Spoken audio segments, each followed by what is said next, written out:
Hola amigos, bienvenidos a su programa de Reavivados por su palabra. Hoy iniciamos este estudio, primero que todo dándole gracias a todas las personas que nos dejaron en los comentarios en el video del día de ayer los nombres de las personas, de los hijos e hijas particularmente por las que ustedes querían que oráramos.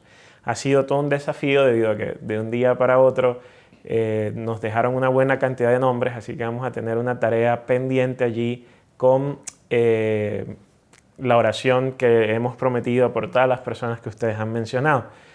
Sin embargo, le vamos hoy a agradecer especialmente al editor que por acá en la pantalla debe estar colocando algunos de los nombres por las cuales ya hemos orado, y a lo largo del video van a estar apareciendo otros nombres de esos que ustedes nos han dejado allí escritos hasta el final del mismo.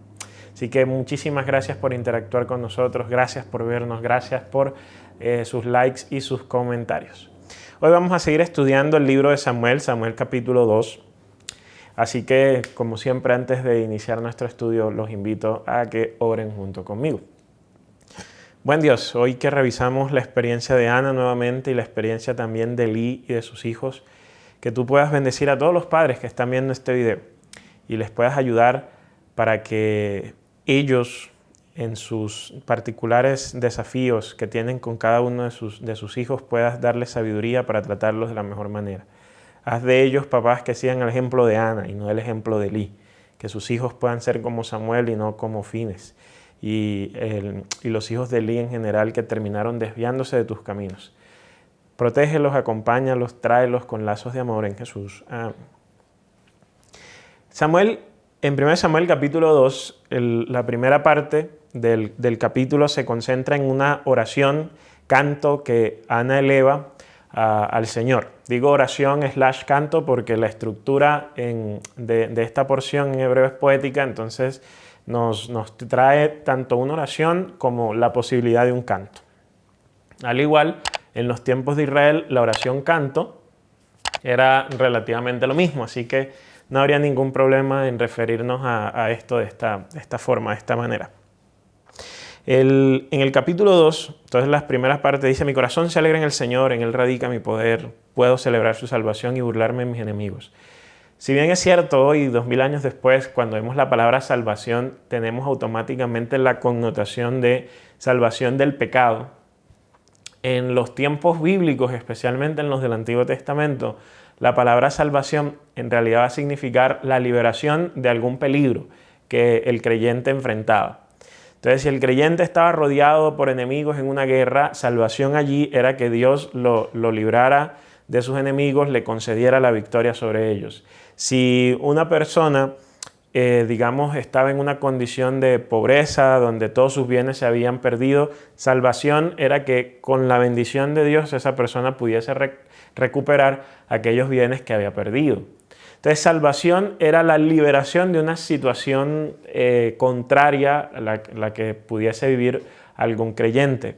En el caso de Ana, cuando ella dice, puedo celebrar su salvación y burlarme de mis enemigos, ella está haciendo referencia al hecho de que la otra esposa, ¿no?, del Caná se burlaba de ella porque ella no tenía hijos. Entonces, cuando Penina llegaba y la ofendía y la trataba mal y le decía una y otra cosa, Ana estaba aquí tomándose todo este abuso, ¿no?, y soportándolo hasta el punto en que Dios le concedió un hijo y por fin, ¿no?, pudo liberarse de esta situación. Entonces, a eso habla o a eso hace referencia la palabra salvación en el texto. Y automáticamente aquí nosotros ya desde aquí podemos empezar a pensar en qué situación difícil tienes tú hoy en tu vida, ¿no? En qué sitio te encuentras. Te encuentras rodeados de pronto de problemas, de enfermedades, de una mala situación económica. Y así como Ana llegó y le oró al Señor y le dijo, Dios, dame un hijo. Entonces, de la misma manera, hoy tú puedes orar por esa situación difícil. Y más adelante, cuando Dios en su infinita sabiduría considere propicio responder tu oración, puedes decir, Señor, hoy celebro tu salvación. ¿Por qué celebro tu salvación? Celebro tu salvación porque tú me has bendecido y porque tú has logrado liberarme de esta situación por la que yo estaba pasando. Una vez más, cuando encontramos estas oraciones y estas canciones en la Biblia, es la importancia de entender que fue Dios el que con su mano guió un proceso. La importancia de entender que fue Dios el que nos bendijo y nos permitió tener una determinada bendición, de tal forma que esa bendición fue la que nos liberó de una situación adversa. Porque a veces Dios lo hace, pero nosotros nos olvidamos de agradecer. Y aquí en la oración de Ana es una celebración del poder de Dios, ¿no? Y es una invitación, de igual forma que en nuestra vida, cuando experimentemos el poder de Dios, de igual forma podamos celebrarlo a Él, celebrar su carácter, celebrar su poder. En la medida que vamos avanzando en el capítulo 2, dice, bueno, nadie es santo como el Señor, no hay roca como nuestro Dios, no hay nadie como Él. Entonces, esa expresión de que no hay roca como nuestro Dios es también muy linda. De hecho, la oración de Ana es espectacular. Casi todas las oraciones y cantos en la Biblia son espectaculares porque son una de las pocas instancias que tenemos donde el hombre se dirige a Dios. Usualmente en el texto bíblico Dios se dirige al hombre, pero acá tenemos al hombre dirigiéndose a Dios, en este caso a Ana particularmente, diciéndole, Señor, no hay roca como tú, ¿no? No hay roca como tú. Y el concepto de roca es muy importante porque la roca sirve de fundamento, no es la base, es eso sólido desde lo cual nosotros somos capaces de construir. Y entonces acá nos coloca a Dios como esa base, a Dios como el fundamento desde el cual nosotros podemos empezar a gestionar nuestros proyectos, nuestros sueños, nuestra vida.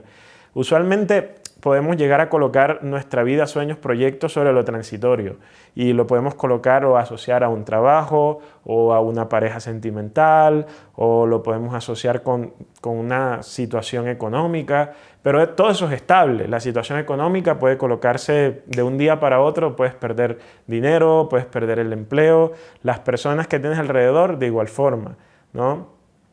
Entonces, cuando colocamos nuestra vida en esto que es transitorio y temporal, nos vamos a llevar siempre una desilusión, porque lo temporal, por virtud de ser temporal, siempre va a terminar, siempre va a cambiar, ¿no? Es natural que cambie. Pero cuando lo colocamos sobre la roca, nosotros tenemos un Dios que es el mismo ayer, hoy, por los siglos de los siglos, y cuando nosotros colocamos allí nuestros sueños, proyectos y demás, no quiere decir esto que puedan tener alteraciones, que pueden tener frustraciones o cambios, pero nosotros sabemos que están establecidos sobre una roca que hace que cualquier cosa que nosotros pongamos allí se convierta o adquiera un carácter eterno y útil. Porque si bien Dios puede frustrar tus planes cuando los colocas sobre Él, Él te va a entregar planes mejores. Y si bien puedes colocar tu situación financiera y pueda que encuentre una dificultad, Él te va a dar una mejor situación financiera. Entonces, aquí es muy importante ese concepto de Dios como roca. Por eso, cuando entendemos el rol de Dios y su importancia en nuestra vida, dice el versículo 3, el orgullo se va, la altivez se va, la soberbia se va. ¿Por qué? Porque hay un Dios. Porque hay un Dios que dice el texto que todo lo sabe. Hay un Dios que juzga las acciones. Ese Dios que todo lo sabe, ese Dios que todo lo puede, pues sencillamente es un Dios que es capaz de hacer muchas cosas. Y entonces es el Dios que escucha el sufrimiento de esa persona que está allí abatida por la vida, abatida por las situaciones, y Dios está acá y Él escucha, porque Él dice el texto, Él lo sabe. Entonces lo conoce, Él sabe esa situación que de pronto tú estás viviendo y entonces actúa. Y mientras los demás están criticando y mientras los demás están diciendo, no, o sea, eso le está pasando por esta razón, por lo otro, Dios está acá y como Él es el que juzga, Él dice, no, esta persona tiene unos motivos puros y limpios.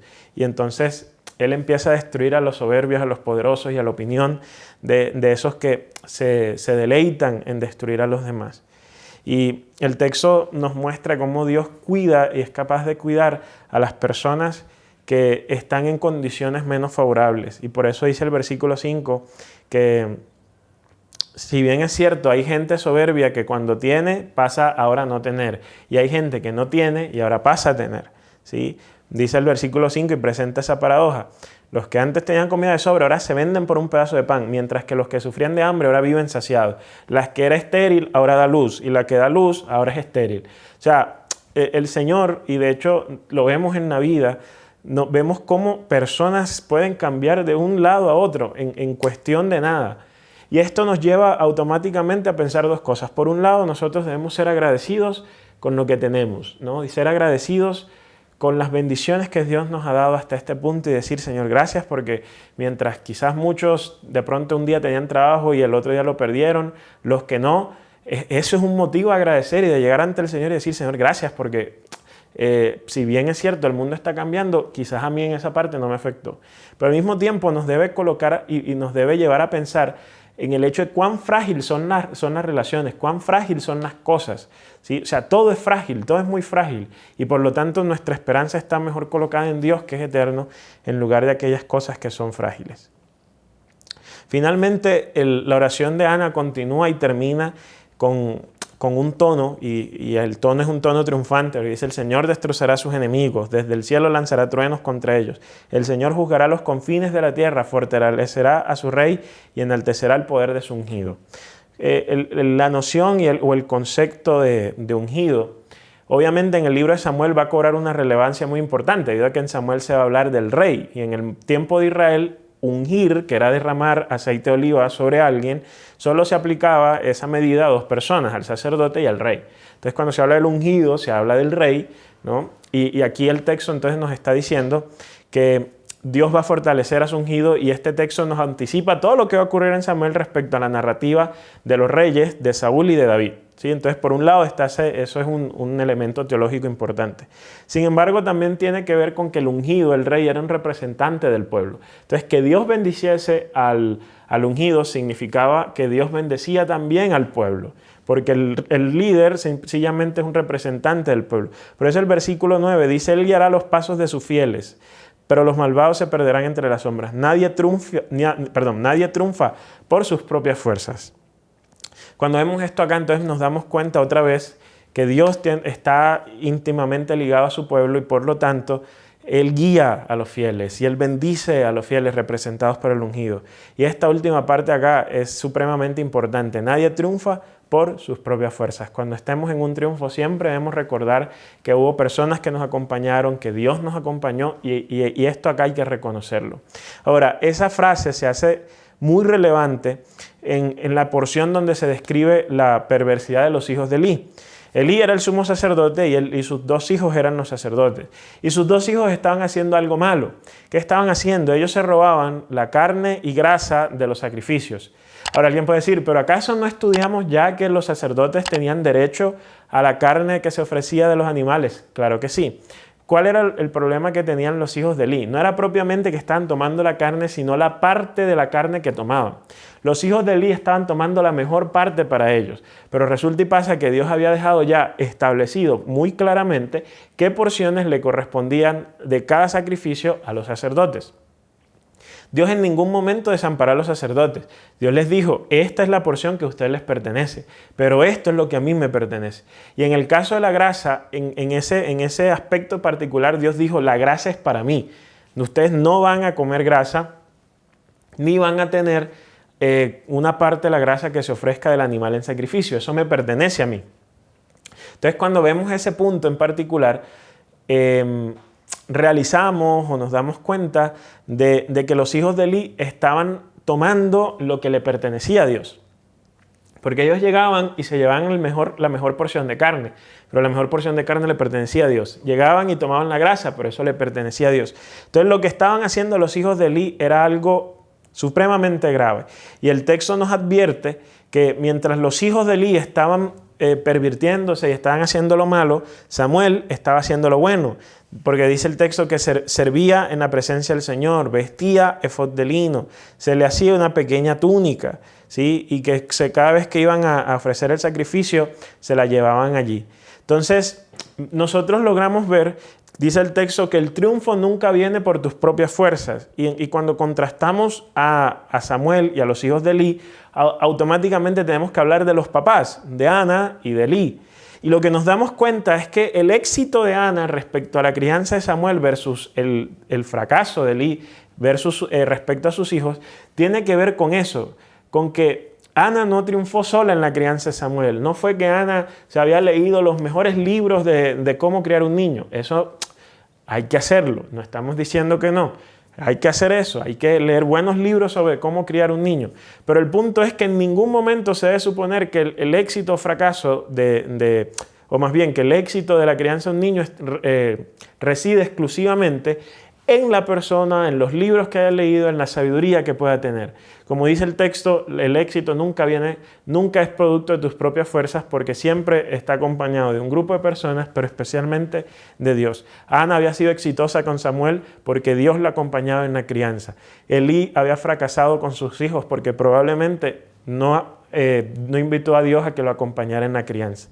Y es muy interesante, termina el capítulo 2 con algo bien particular, y es que Ana tuvo más hijos e hijas. ¿Y saben por qué tuvo más hijos e hijas? Porque ella, cuando tuvo algo en sus manos que había querido mucho, lo depositó en las manos de Dios y le dijo: Señor, yo te lo entrego. Ella le entregó a Samuel, y por haberle entregado a Samuel, por haberle entregado eso a Dios, Dios le bendice dándole muchos más hijas y muchos más hijos. Entonces aquí hay poderosas lecciones. En primer lugar, hay un Dios que te acompaña y que te bendice, ¿no? Es la primera parte de la oración de Ana. En segundo lugar, está el hecho de que tú puedes ser exitoso o puedes fracasar en la crianza de tus hijos dependiendo de si invitas a Dios o no. Entonces, desde aquí te hago una pregunta. ¿Quieres invitar a Dios a que te ayude en la crianza de tus hijos? Pues hazlo hoy, hazlo en oración. Escríbelo en un papel o escríbelo en los comentarios, pero dile: Señor, hoy te invito a que me ayudes en la crianza de mis hijos. Sigue el papel de Ana, ¿sí? Juégate el papel de Ana, que confió en el Señor, y entonces su hijo Samuel se veía la diferencia entre los hijos de Elí, que probablemente no tuvieron la misma compañía del Señor. Y en tercer lugar, la última lección tiene que ver con: no te dé miedo de entregarle todo al Señor. Y todo es todo. No te dé miedo de entregarle todo al Señor, porque el Señor, cuando tú le entregas todo, tiene la costumbre de bendecirte 2, 3, 4 y 5 veces más de acuerdo a lo que tú le des. Señor te bendiga y puedas tener un buen día.